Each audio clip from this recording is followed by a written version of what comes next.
구약성경 이사야서 9장 1절과 2절 말씀입니다.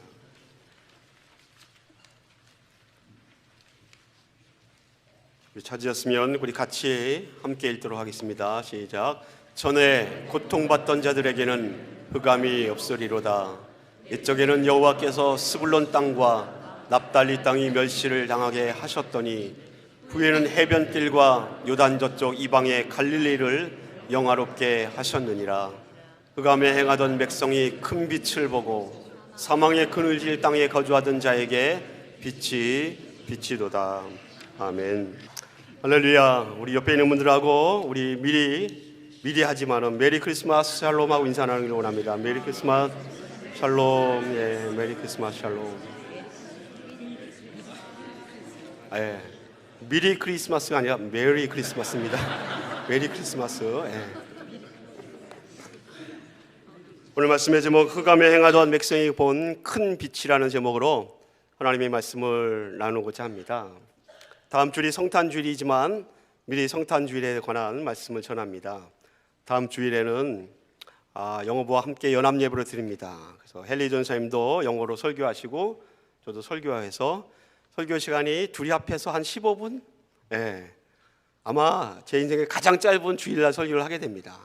다음 주에 메인 은혜 받는 말씀은 성가대의 가사입니다. 그래서 성가대가 예배 중에 칸타타를 한 30분 정도 하게 될 텐데 그때 그 가사 하나하나가 하나님께 드려지는 고백이 되고 또 하나님이 우리에게 전하시는 말씀의 선포가 되었으면 좋겠습니다.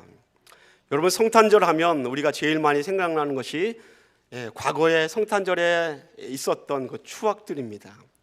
저도 한국에서 신앙생활할 때 어렸을 때 학창 시절에 성탄절 하면 정말로 많은 추억들이 있습니다. 정말로 바빴던 성탄절 12월이라는 생각이 들었습니다. 사실 12월 달 하면 학생들에게는 학교마다 기말고사가 치러지기 때문에 정말로 바쁩니다.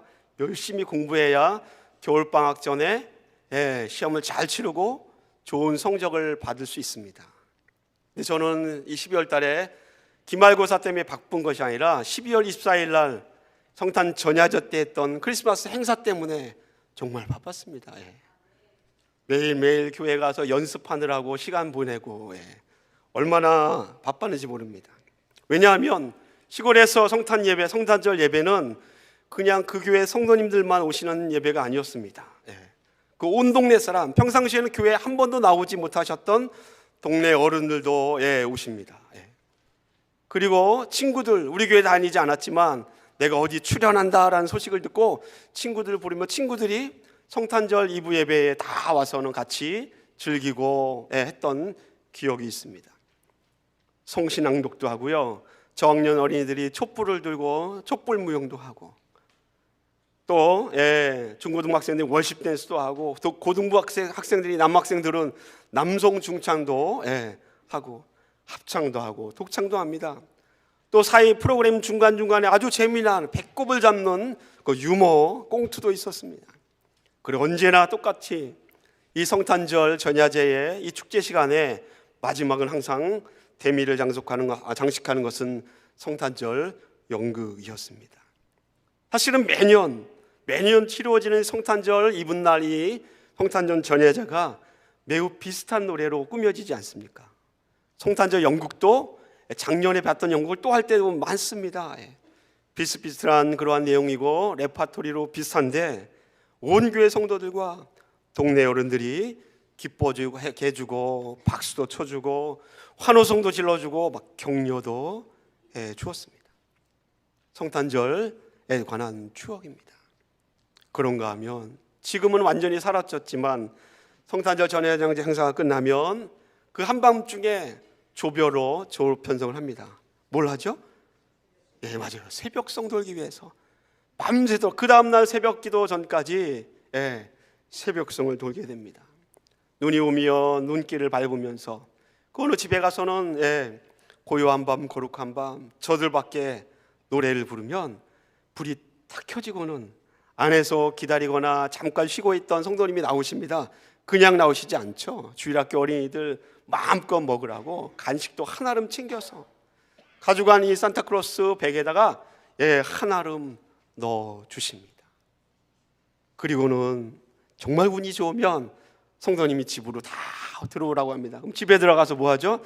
떡국 한 그릇 아주 뜨뜻하게 먹습니다. 그때 먹었던 떡국은 언제 먹는 떡국보다 그렇게 정말 잊을 수 없는 맛의 떡국입니다. 어떻게 보면 이 성탄절에 한국교회에 있었던 이런 행사들이나 전통들이 인터넷이 없던 시대이지만 오늘날에도 우리에게 정말로 추억으로 남아있는 그런 이야기들입니다. 지금은 다 사라져 버렸습니다. 여러분, 성탄절 하면 여러분에게는 어떤 추억이 남아있습니까? 여러분 각자에게 성탄절의 추억을 한번 얘기해 보십시오라고 한다면 아마 그 옛날에 학창시절에 아니면 젊었을 때에 아니면 어른이 되어서 나누었던 성탄절의 이야기의 그 추억들이 한 보따리는 넘을 것입니다. 다음 주일은 성탄주일입니다. 성탄절은 어떤 날입니까? 교회와 신학교회의 성도들과 우리에게 알려져 있는 성탄절은 예수님이 태어나신 날입니다. 마태복음 1장 22절 말씀은 예수님이 이 땅에 오신 목적을 아주 분명하게 성경에 기록하고 있습니다. 아들을 낳으리니 이름을 예수라 하라. 이는 그가 자기 백성을 그들의 죄에서 구원할 자다라고 성경은 기록하고 있습니다. 여러분, 예수님의 이름에 담겨 있듯이 하나님의 백성들을 죄에서 구원하기 위해서 이 땅에 오신 날, 그날이 바로 성탄절입니다. 저와 여러분들은 성경도 있고 또 배워서 듣고 알기 때문에 성탄절이 어떤 날이다라는 것을 그 의미와 목적을 잘 알고 있습니다. 그런데 오늘 본문에 기록되어 있는 것처럼 구약시대의 그런 성도들은 어떻게 하나님께서 메시아를 보내주시겠다라는 이 말씀을 어떻게 이해할 수 있었겠습니까? 이사야가 살던 시대의 이스라엘 백성들에게 그들에게 손에 줄 수 있는 성경이 한 권이 아니라 한 장도 없습니다. 성경은 고이고이 성전에 보관되어 있어야 됐고 성도들은 성경을 볼 수도 없고 하나님이 말씀하신 그 기록된 말씀을 잡을 수도 없습니다. 그렇다면 그들에게 있어서 메시아를 보내주시겠다, 그리스도를 보내주시겠다라는 선지자들의 예언의 말씀을 어떻게 그들이 이해할 수 있었겠습니까? 그들이 하나님의 뜻과 메시아에 대해서 이해할 수 있는 유일한 통로요 방법이 있다면 바로 이 예언의 말씀을 하고 있는 선지자들밖에는 없었을 것입니다. 그 선지자들 가운데 한 사람이 바로 오늘 본문을 기록한 이사야 선지자입니다. 이사야 선지자는 우시야 왕 때부터 해서 요담 왕, 아하스 왕, 그리고 히스기야 왕 때까지 4명의 왕의 시대를 거치면서 선지자 활동을 했던 사람입니다. 전해진 전승에 의하면 이사야 선지자는 우시야 왕이 죽던 해에 BC 739년도에 선지자 직임을 받아서 산헤립 왕이 죽던 BC 681년까지 장장 58년 동안 선지자 사명을 감당했던 사람입니다. 초대의 교부이며 선교자인 저스틴의 글에 의하면 이렇게 기록되어 있습니다. 이 선지자 이사야가 활동했던 시대는 남유다의 55년 동안 남유다를 통치했던 므낫세 왕의 시대입니다. 이 므낫세 왕이 남유다를 우상 숭배로 이끌었습니다. 그 어려운 시대를 살았던 이사야 선지자는 결국은 전승에 의하면 이 므낫세 왕에 의해서 잡혀서 온몸이 사지가 두동강으로 절단되어서 순교했다고 저스틴은 그의 길에 기록하고 있습니다. 여러분, 선지자가 하나님을 믿는 나라에 하나님 앞에 세워진 왕에 의해서 잡혀서 순교한다고 한다면 그 당시에 남유다의 신앙의 상태가 어느 정도인지 우리가 충분히 미루어 짐작할 수 있습니다. 얼마나 타락했는지, 얼마나 혼탁했는지. 남유다의 실정은 이미 북이스라엘이 멸망한 이후입니다. 북이스라엘 멸망 이후에 남유다도 여전히 강대국 아수르의 침략의 공격들을 받아왔습니다. 간신히 그 침략을 버티면서 버티고 있는 상태입니다. 그러다 보니까 나라가 어렵기 때문에 왕은 어떻게 합니까? 이 나라를 보존하기 위해서 눈치를 볼 수밖에 없습니다. 다시 말하면 약소국가가 버티기 위해서는 강대국의 눈치를 봐야 되지 않습니까?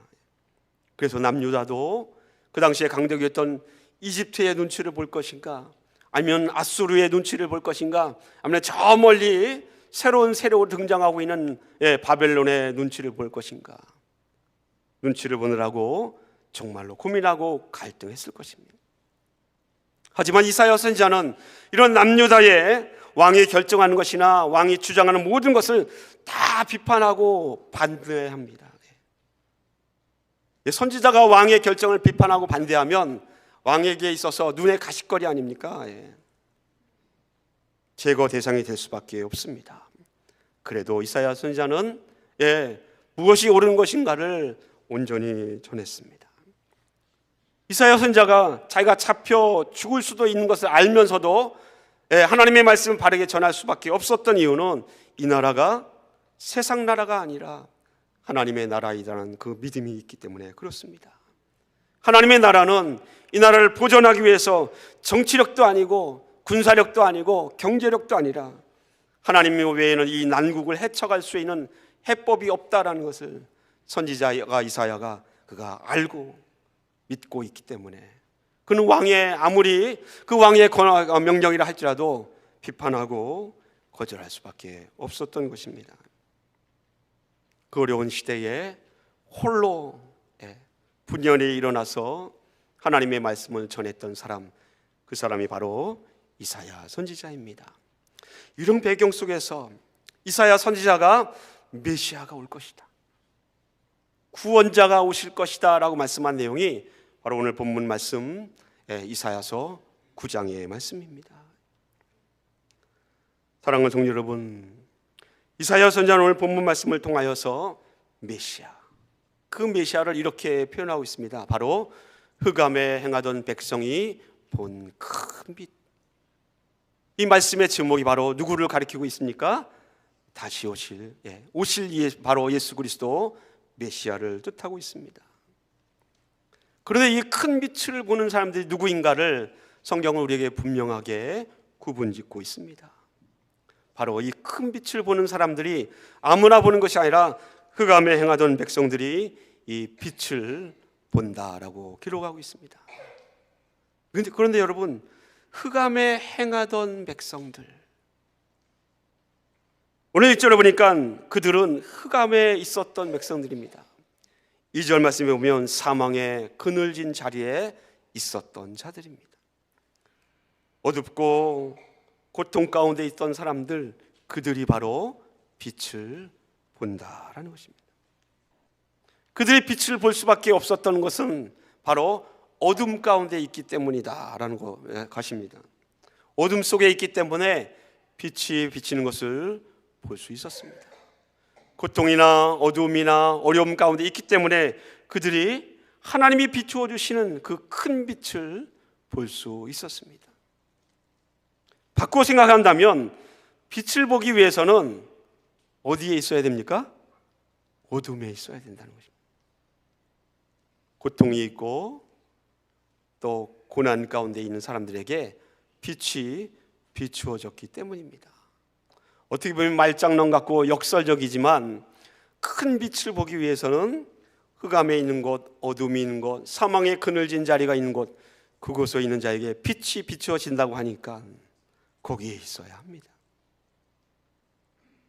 잘 먹고 잘 살고 호의호식하던 사람들에게는 빛이 비추어져도 볼 수 없었기 때문에 그렇습니다. 여러분, 핸델이라는 작곡가가 어느 날 이사야 53장을 읽고 놀라운 경험을 합니다.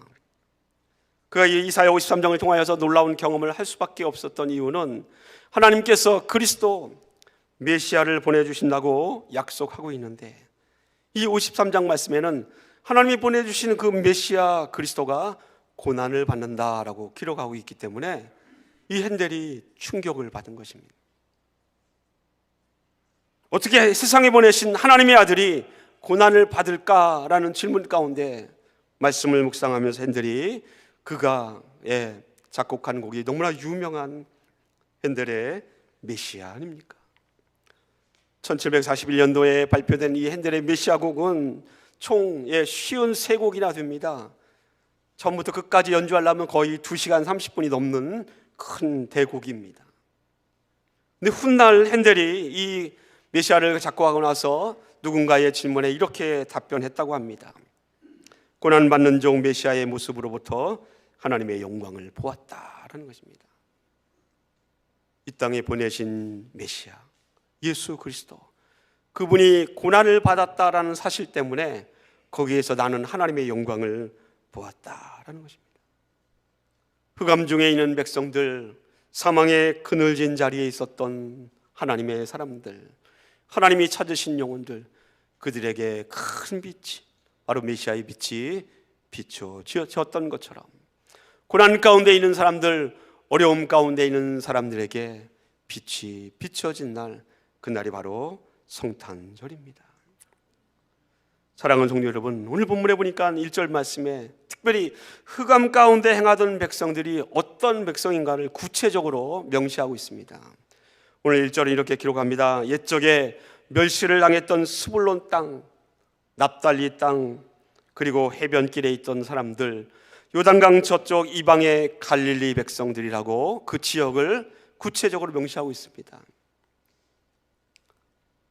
열왕기하 15장에 보면 이스라엘 왕 베가 때에 외적이 아수르의 왕 디글랏 빌레셀이 침략하여서 그 갈릴리 지역과 스불론과 납달리 땅에 있는 사람들을 침략해서 다시는 회복할 수 없을 정도로 그들을 파괴시키고 사람들을 잡아다가 포로로 끌고 갔다라는 말씀이 열왕기하 15장에 기록되어 있습니다.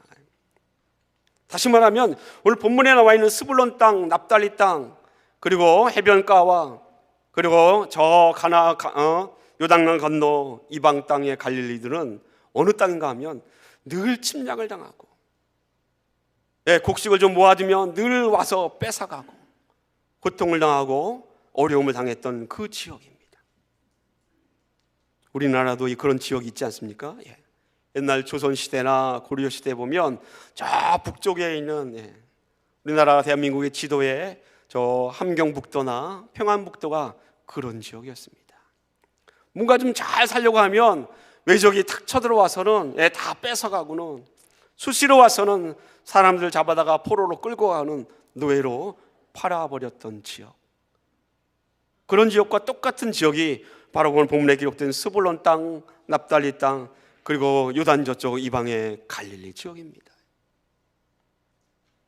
그 땅에 있는 사람들은 중앙에 있는 왕이 살던 그런 중앙에 있는 사람들로부터 소외된 지역입니다. 저 국경 외곽지대에 있기 때문에 정부의 힘이 거기까지 미치지를 못합니다. 국력이 세면 좀 가능할 텐데 그렇지도 못한 그러한 나라의 상태에서 그 땅까지 외곽지대에 있는 국경지대에 있는 그런 백성들까지 관심이 가지 못했습니다. 늘 전쟁이 있고 늘 침략이 있고 늘 고통을 당하고 가족들이 죽고 포로로 끌려가거나 노예로 팔리고는 그 땅, 그 땅의 백성들에게 바로 하나님의 큰 빛이 비춘다라고 말씀하고 있습니다. 여러분, 그 땅의 백성들이 이 이사야 선지자의 말씀을, 예언의 말씀을 들었을 때 얼마나 감격했겠습니까? 이스라엘 나라의 중심이 된다고 하는 그런 예루살렘과 유다나 베들레헴이나 중심에 있는 그러한 지파의 땅도 아닙니다. 저 외곽 지방에 있는 땅들에 하나님의 영광이 임하며 그 땅에 여호와의 큰 빛이 비추어진다라는 선지자의 예언의 말씀을 들 때, 이야, 이 땅에 우리에게도 드디어 하나님의 은혜가 임하는구나, 얼마나 기뻤겠습니까? 그들의 마음, 그들의 상한 심령, 그들의 상처받은 마음들, 그들의 힘들고 어려운 고난 가운데 있었던 처지들, 그 처지를 충분히 이해한다면 선지자의 이사야의 예언의 말씀이 얼마나 복된 말씀인지를 아마 우리들도 같이 공감할 수 있으리라 생각됩니다. 그들의 마음, 그들이 표현했던, 느꼈던 감격과 은혜, 그날이 바로 성탄절입니다. 여러분에게는 성탄절 하면 그와 같은 감격과 그와 같은 은혜가 있습니까? 성탄절하면 나에게도 그런 은혜가 있습니까? 그런 감격이 있는지, 그런 기쁨이 있는지, 그런 성탄절이 되기를 예수님의 이름으로 축원을 드립니다. 오늘 본문에 보니까 흑암에 행하던 백성이 본 큰 빛, 이 큰 빛에는 두 가지 큰 특성이 있습니다. 어떤 특징인가 하면 첫 번째 특징은요, 메시아로 이 땅에 보내신 구원자 예수님의 사명이 무엇인가를 아주 명확하게 보여주고 있다라는 것입니다. 이 땅에 오신 예수 그리스도 메시아, 흑암의 빛을 비추시고 사망의 그늘진 자리에 빛을 비추는 빛, 그것이 바로 예수 그리스도 메시아 그리스도의 빛입니다. 여러분, 이런 상태에 전혀 소망이 없고 절망만 있으며 어려움 가운데 있는 그 백성들에게 하나님의 빛이 비추어진 것, 그것이 바로 하나님의 은혜 아닙니까?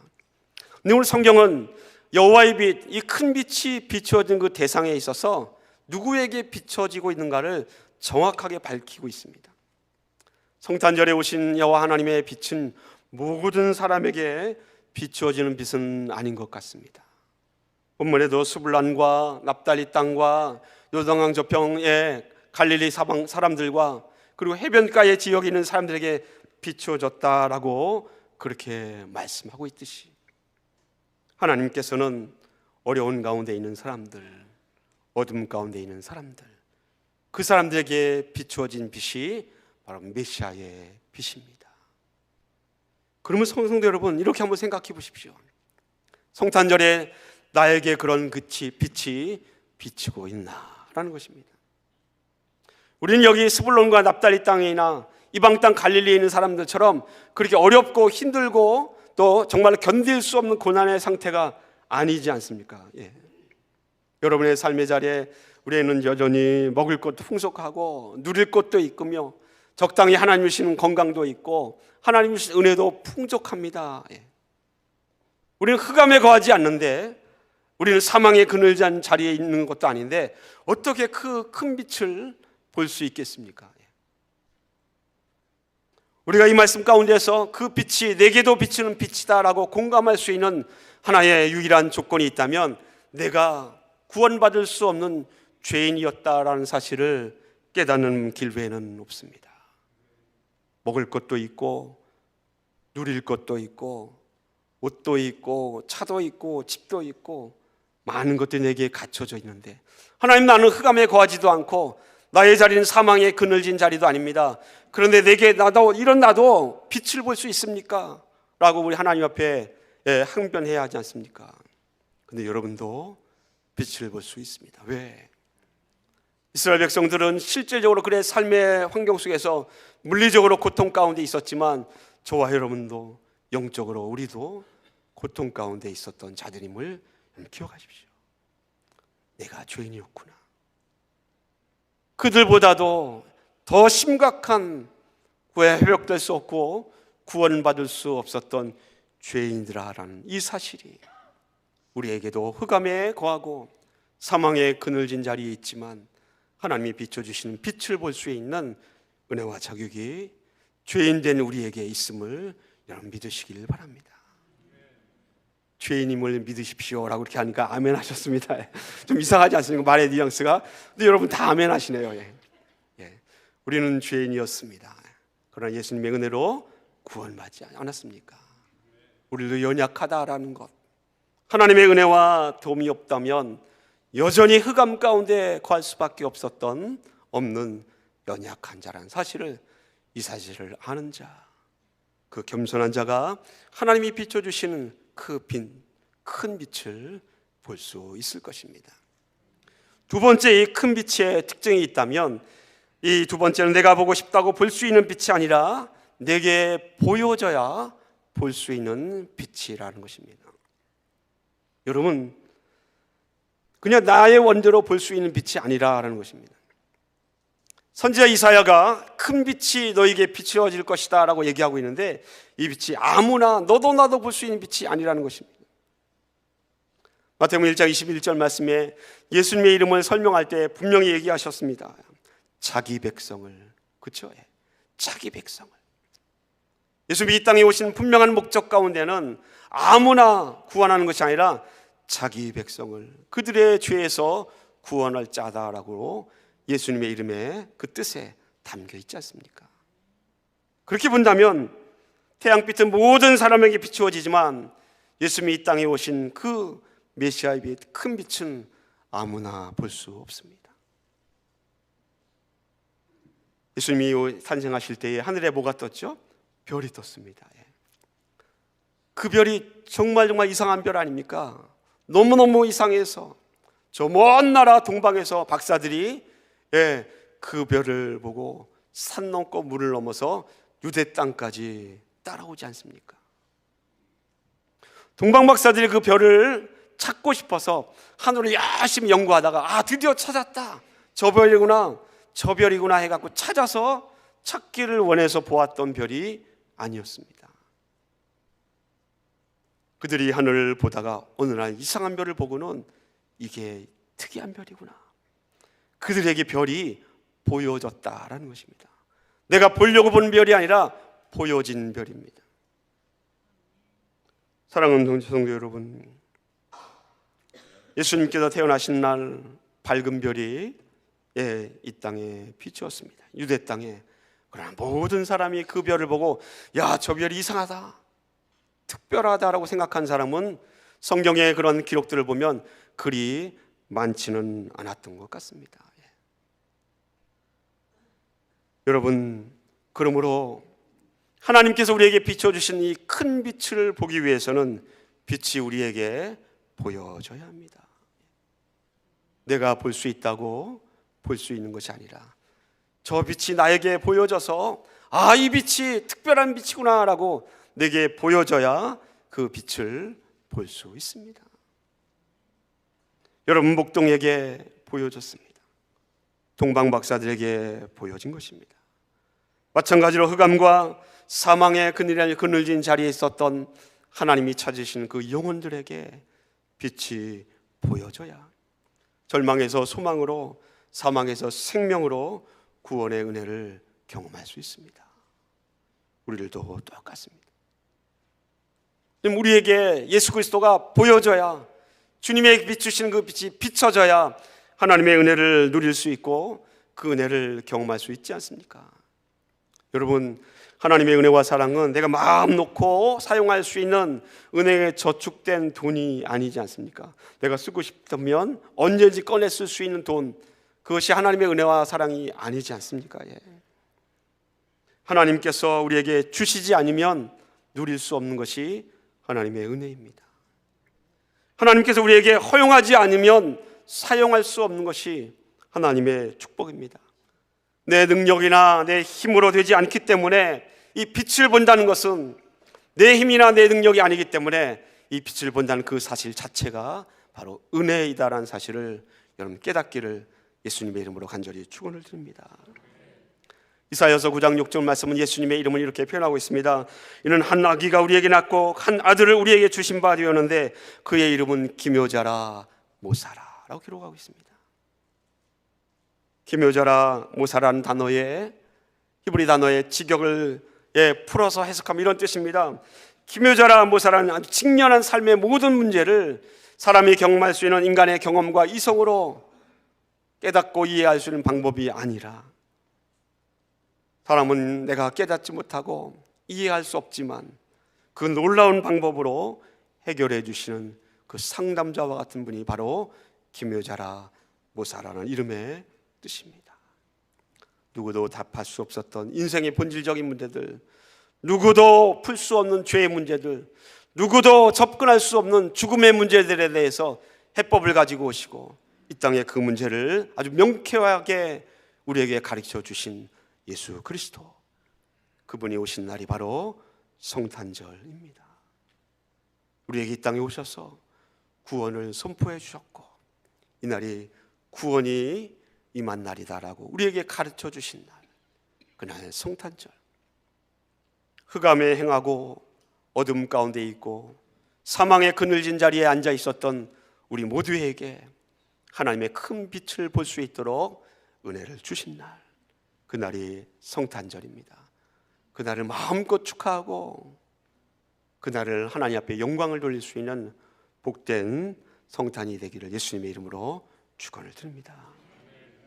여러분, 주님께서 이 땅에 오셨을 때에 구원을 선포하시지 않았습니까? 근데 여러분, 이 땅에 예수님께서 오신 목적에 분명히 구원이라는 사실이 있는데 세상이 알고 있는 구원과 하나님을 믿는 성도들이 알고 있는 구원에는 분명히 차이점이 있습니다. 세상 사람들도 구원이라는 말이 무슨 뜻인지 모르지 않습니다. 잘 알고 있습니다. 그러나 세상의 가치관이 접근하는 구원의 방법과 우리 그리스도인들이 접근하는 구원의 방법은 그 차이가 너무나 많습니다.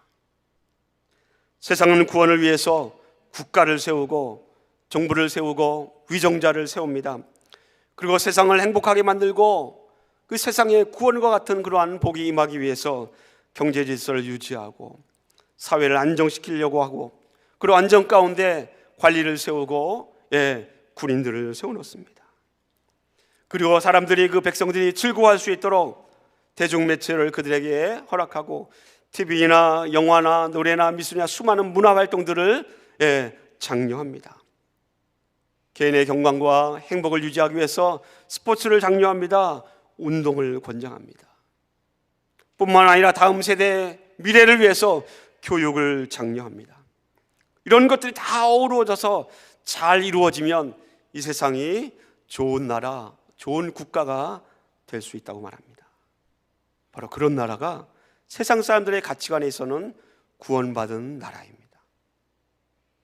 행복한 나라입니다. 그러나 그리스도인들이 생각하는 행복이라는 단어, 구원이라는 단어는 전혀 다르지 않습니까? 그리스도인들이 믿는 구원이라는 단어, 행복이라는 단어는 세상이 말하고 있는 이러한 가치관과 이런 개념과는 전혀 출발점부터 완전히 다르지 않습니까? 기독교의 구원의 그 출발점은 예수 그리스도가 누구인가? 라는 질문을 던집니다. 예수 그리스도가 누구인가? 그리고 그 예수 그리스도를 아는가? 예수 그리스도를 믿는가?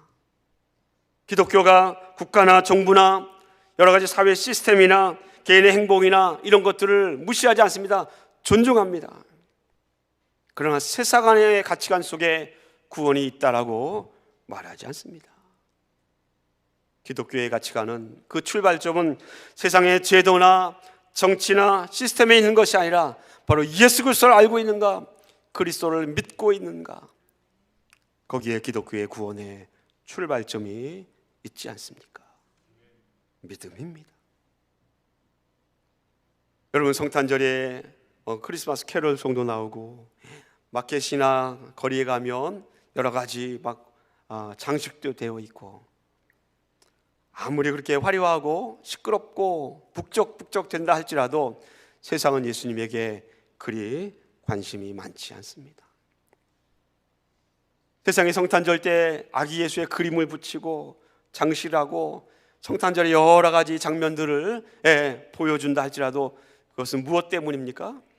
예수님을 알기 때문에, 예수님을 믿기 때문이 아니라 바로 예수님을 통하여서 돈을 벌 수 있고 이익을 챙길 수 있기 때문에 세상의 장사꾼들은 그렇게 하지 않습니까? 여러분, 그러나 오늘날뿐만 아니라 지금부터 2000년 전 바울 시대에도 아마 그랬던 것 같습니다. 사도 바울은 이사야 선지자의 말씀을 그대로 인용하여서 로마에 있는 성도들에게 이렇게 권면합니다. 로마서 10장 16절과 17절 말씀입니다. 그러나 그들이 다 복음을 순종하지 아니하였도다. 열심히 복음을 전하였는데 하나님의 말씀을 듣고도 순종하지 않았다라는 것입니다. 이사야가 이르되 주여 우리가 전하는 것을 누가 믿었나이까 하였으니, 이 말이 무엇입니까? 아무리 전하여도 사람들이 하나님을 믿지 않는다라는 것입니다. 17절 말씀은 이렇게 전합니다.